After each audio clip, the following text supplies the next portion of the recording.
Je suis Maître Guy Luando Mboyo, le ministre d'État en charge des relations avec le Parlement dans le gouvernement Souminois II, votre humble serviteur.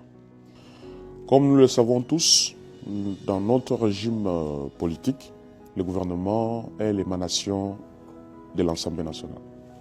C'est l'Assemblée nationale qui investit le gouvernement. En termes de régime politique, ça rend le gouvernement responsable de son action vis-à-vis de l'Assemblée nationale.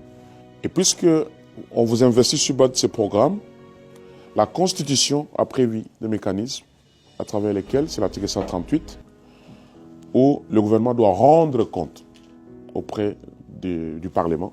Vous savez, notre Parlement, il est bicaméral, quoiqu'il ait été investi par l'Assemblée nationale. Mais il y a d'une part la Chambre haute, qu'on appelle le Sénat. Vous avez la Chambre basse, qui est l'Assemblée nationale. Et donc, tout au long du mandat, le gouvernement doit à chaque fois, s'il le faut, faire l'objet de mécanismes de contrôle à travers les questions orales, les questions écrites, c'est l'article 138. Alors, il faut qu'il y ait un interlocuteur. Vous savez, dans notre pays, il y a le principe de la séparation de pouvoir. Vous avez le pouvoir exécutif, le pouvoir législatif, le pouvoir judiciaire. Dans le cadre du dialogue interinstitutionnel, il faut qu'il y ait un point focal au sein du gouvernement par qui le Parlement, comme institution, doit passer pour s'adresser au gouvernement en termes de mécanismes de collaboration. Et c'est le rôle qui est appelé à jouer le ministre des Relations avec le Parlement, comme le mot le dit, relations avec le Parlement. Pas seulement au niveau national, mais également au niveau provincial, au niveau local, à tous les échelons de gouvernance. Essentiellement, accompagner les membres du gouvernement dans le cadre des initiatives législatives, parce que les initiatives qui viennent du gouvernement, on appelle ça projet de loi. Et les initiatives qui viennent du Parlement, ça s'appelle proposition de loi. Peu importe l'initiative, cela doit être entouré. C'est le gouvernement qui s'en occupe. Et le ministère qui est en charge de ça, c'est le ministère des Relations avec le Parlement. Tout commence lorsqu'on va aux élections.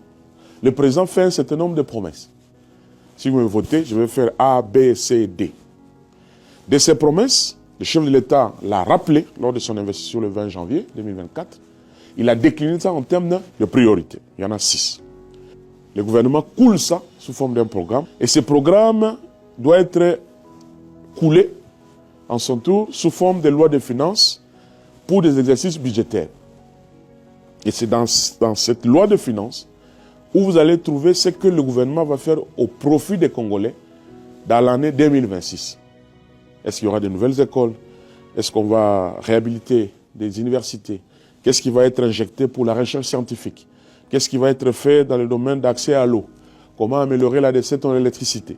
Tout ça, c'est contenu dans un document qu'on appelle la loi des finances, où vous avez d'une part les dépenses et d'autre part vous avez les recettes. La subdivision gouvernementale, c'est l'ensemble de problèmes des Congolais qu'il faut régler et qu'on confie ce travail à un serviteur de la nation qu'on appelle ministre. Et nous tous, nous sommes coiffés par la coordonnatrice qui est Madame la Première ministre. Et donc, pour rendre visible, évidemment, il ne faut pas confondre avec le travail du ministre de la Communication et des Médias, qui est le porte-parole du gouvernement, qui est le porte-intendant.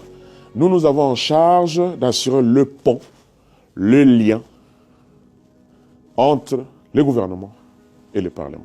Permettre qu'il y ait la fluidité d'informations, permettre que ce qui est produit par le Parlement arrive bel et bien, parce qu'on suppose que le Parlement représente d'une part le peuple, et d'autre part les provinces. Donc tous ces problèmes qui sont posés là-bas puissent y arriver. Les lois que le Parlement vote, il faut les vulgariser. Parce que l'article 142 de la Constitution donne ce pouvoir au gouvernement d'assurer la diffusion des textes de loi.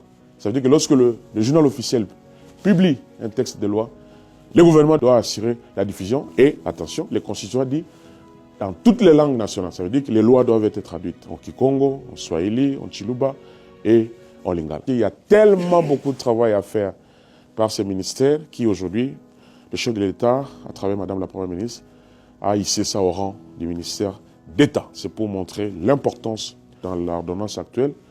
Il est dit que le ministère des Relations avec le Parlement peut également s'occuper d'autres missions qui peuvent lui confier le gouvernement. Donc c'est un ministère hautement stratégique, c'est un ministère de souveraineté, c'est un ministère de la haute politique gouvernementale que nous avons ce privilège d'assurer la direction.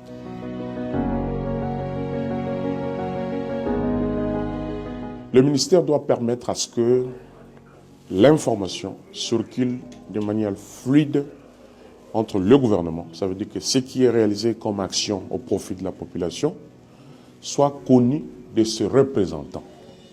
Ça, c'est très important. De deux, puisque le Parlement a pour vocation de voter des lois, le ministère doit également s'assurer que toute initiative qui vient du Parlement arrive bel et bien au niveau du gouvernement, qu'on y ajoute une réflexion dans le sens d'accompagner l'action du gouvernement. C'est très important. Le ministère doit s'assurer qu'il y a un dialogue. Vous savez, le dialogue, c'est ce qui est un outil, c'est un instrument important qui permet de dissiper les malentendus. Le droit à l'information. Le gouvernement a initié un programme, je vous donne un cas de PDL 145 territoires. Eh bien, il faut que les élus ou les élus des élus, dans le cas des sénateurs, puissent savoir le moyen viendra d'où, quel est le résultat qui est attendu de ces programmes, ça va toucher combien de Congolais. Ça, c'est dans un mécanisme de collaboration interinstitutionnelle. Et donc, le cordon ombilical entre le gouvernement, qui est l'émanation de l'Assemblée nationale de manière stricte et du Parlement dans son ensemble, tout ce qu'il fait, c'est comme quand vous êtes détenteur d'un mandat. Le gouvernement a reçu un mandat de la part de l'Assemblée pour aller faire des choses pour les souverains primaires. Le ministère des Relations avec le Parlement doit assurer cet équilibre dans les dialogues permanents. Parce que les deux pouvoirs doivent continuellement échanger, parce qu'il s'agit d'agir au profit de la population, ça c'est le rôle du gouvernement, et cette population qui a ses représentants dans les institutions doivent contrôler la qualité de l'action, parce qu'il ne suffit pas seulement d'agir pour agir, mais il faut également tenir compte de la qualité de l'action. Il faut user de la transparence. Le gouvernement peut également initier des lois sous forme de projet. Ces textes, chaque sectoriel est libre de préparer les lois. Mais il faut aller les soumettre dans un organe qu'on appelle au gouvernement la commission des lois. Avant de l'amener au Conseil des ministres pour son approbation, ensuite il faut l'envoyer au Parlement. Mais puisque le travail naturel du Parlement, c'est de voter des lois, lorsque le gouvernement prend cette initiative, le ministère des Relations avec le Parlement vient aux côtés du collègue qui est l'auteur de ce projet pour permettre à mieux rédiger. Parce que nous avons la technicité nécessaire en matière de la légistique, c'est-à-dire en matière de la rédaction des textes. Un texte de loi ne se rédige pas n'importe comment. Il y a un style approprié, il y a un langage approprié. Et donc nous devons l'accompagner. Si on l'appelle, les collègues, il est appelé à répondre d'une invitation au niveau du Parlement. C'est comme là, vous savez que le 15 septembre, au plus tard le 15, il faut aller déposer la loi de finances 2026. Donc le ministère des Relations avec le Parlement doit être là pour accompagner cette initiative. Donc on a un rôle important à jouer pour les équilibres. La problématique des tensions au niveau des provinces, l'instabilité institutionnelle entre les députés provinciaux et le gouverneur, aspirer la paix. En fait, le ministère, moi j'aime bien dire que le ministère des Relations avec le Parlement, c'est le ministère de la bonne humeur. Pour que les gens collaborent. Vous savez, même à la maison, quand il n'y a plus de dialogue, quand les gens n'échangent plus, eh bien, ça va exploser. Nous devons assurer ce dialogue permanent. Droit à l'information de ce qui s'est fait, droit au contrôle, droit à l'amélioration des conditions de la population. Parce que c'est tout ce que le parlementaire recherche, que le gouvernement agisse pour le bien du peuple congolais. Nous sommes appelés également à contrôler les édits. Les édits, c'est les lois qui sont votées au niveau de l'Assemblée provinciale. Avant de les rendre publiques, avant de les rendre opposables au tiers, c'est le ministère des Relations avec le Parlement qui doit vérifier la véracité, la légalité de ces édits lorsqu'ils sont votés par les assemblées provinciales. Je participe aussi avec les deux chambres lorsqu'ils élaborent leur calendrier de sessions. Vous savez, chaque session, on détermine les matières qui vont être traitées. Ça passe par la conférence des présidents. Ensuite, le bureau s'est réuni pour programmer. Le ministère des Relations avec le Parlement, qui connaît bien les priorités du gouvernement, parce que l'article 125 de la Constitution donne le pouvoir au gouvernement que pour des matières qu'elle juge prioritaires, elle peut faire inscrire à l'ordre du jour du calendrier des sessions des chambres une question qu'elle juge, une question que le gouvernement juge être prioritaire. Et donc, je dois être, pendant qu'on élabore le calendrier, parce que je connais l'agenda prioritaire du gouvernement, et je peux déjà à ce stade proposer pour que ça soit inscrit. Ce baromètre d'appréciation, d'impact de ce que le gouvernement fait, qui est l'émanation de l'Assemblée nationale, qui est une équipe de serviteurs de la République, conformément à la vision tracée par son Excellence, M. le Président de la République, il faut quand même qu'on pose la question à ces derniers, qui est représenté non seulement dans les institutions politiques, mais également par la société civile. Vous savez qu'il y a la société civile, il y a une sorte de groupe de pression dans le pays pour les rendre participatifs de ce qu'est le gouvernement. Il n'y a rien à cacher, parce que nous travaillons pour la population, mais pourquoi on va cacher l'information à la population? Les tensions sociales viennent lorsque la population n'a pas droit à l'information en termes de planification, parce que lorsqu'on gère, on se dit on va faire ça dans 1 mois, dans 2 mois, dans 3 mois, dans une année. Il y a ce qu'on appelle la programmation pluriannuelle. Ça veut dire des actions qui ne peuvent pas se faire en une journée, parce qu'il faut respecter les passations de marchés publics, il faut respecter les mécanismes des appels d'offres, il faut mobiliser les moyens financiers.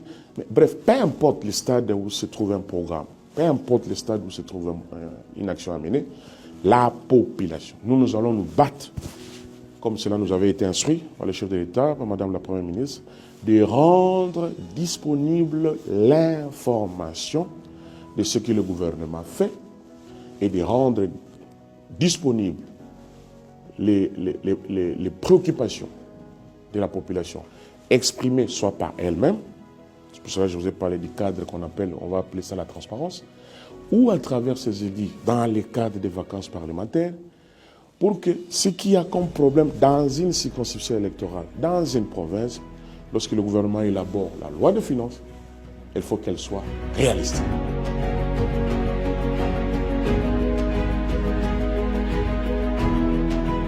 Je l'avais déjà fait, mais je profite également de cette occasion pour dire un grand merci à son Excellence Félix-Antoine Tshisekedi Tshilombo, président de la République, chef de l'État, pour cette confiance renouvelée à notre modèle de ces personnes.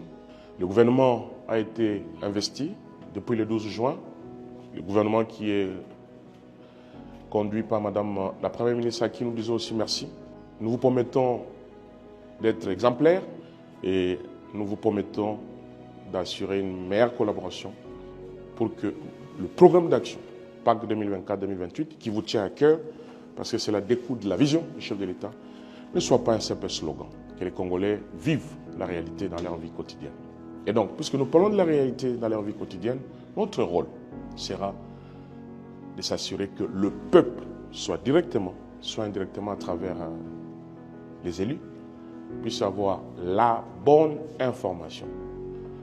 Pas en termes de promesses, mais en termes de ce qui est fait et des résultats obtenus dans le sens d'impacter la vie des Congolais. Et pour cela, en se servant de l'expérience des aînés qui m'ont ouvert leur cœur, ce que je leur avais dit, dites-moi ce que vous avez bien voulu accomplir, mais que le temps avait fait défaut.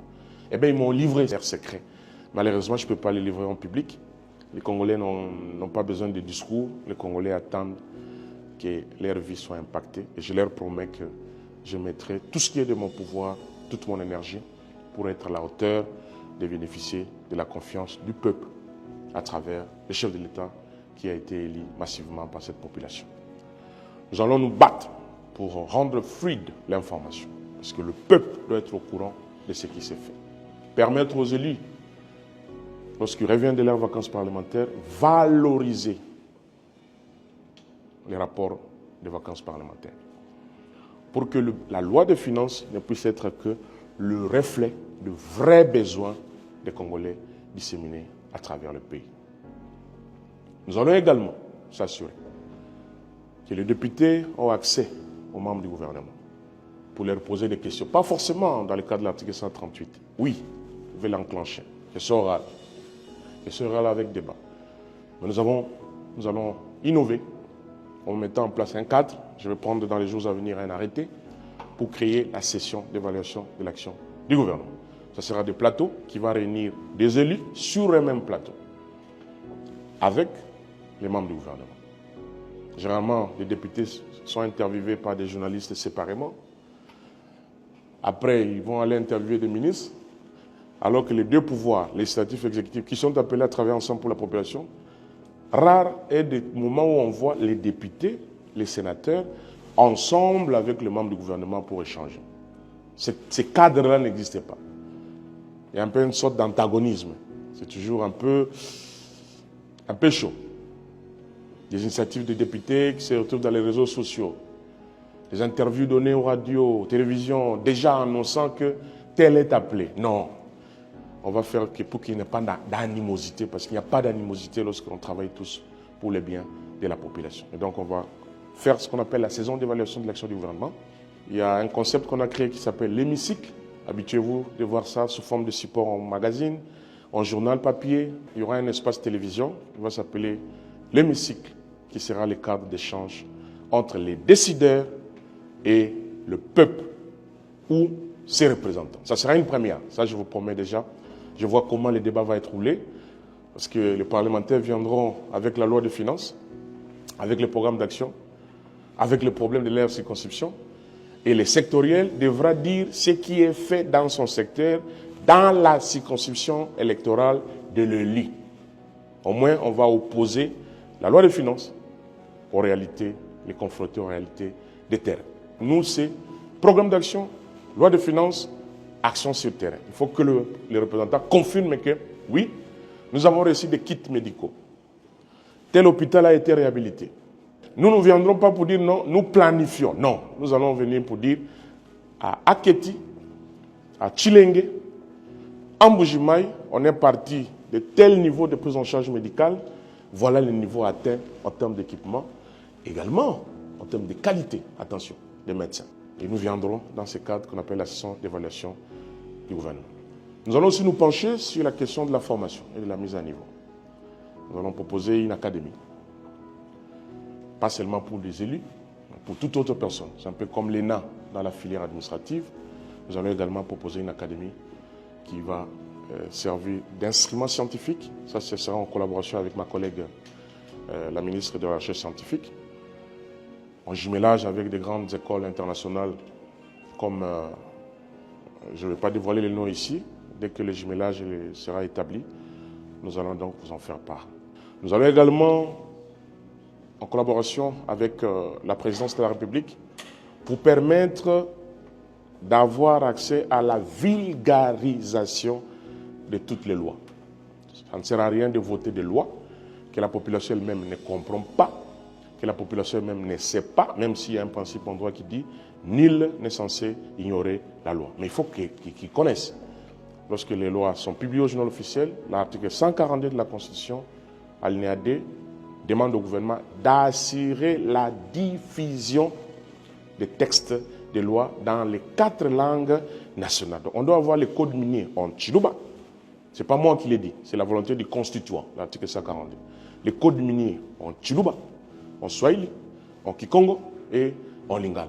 Ne pas le faire, c'est une violation de la Constitution. Et donc le ministère des Relations avec le Parlement va s'occuper de ça parce que cela fait partie de nos attributions. Les dialogues au niveau des provinces, c'est très important. Les députés provinciaux et les gouverneurs doivent désormais travailler main dans la main parce que de la vision du chef de l'État, de ses priorités, du programme d'action, même si l'article 202 et 203 de la Constitution prévoit des matières qui relèvent de la compétence du pouvoir central et des matières qui relèvent de la compétence du pouvoir des institutions provinciales, mais il y a toujours des passerelles de collaboration. Même s'il y a la loi sur la libre administration de province, il y a toujours des mécanismes de collaboration.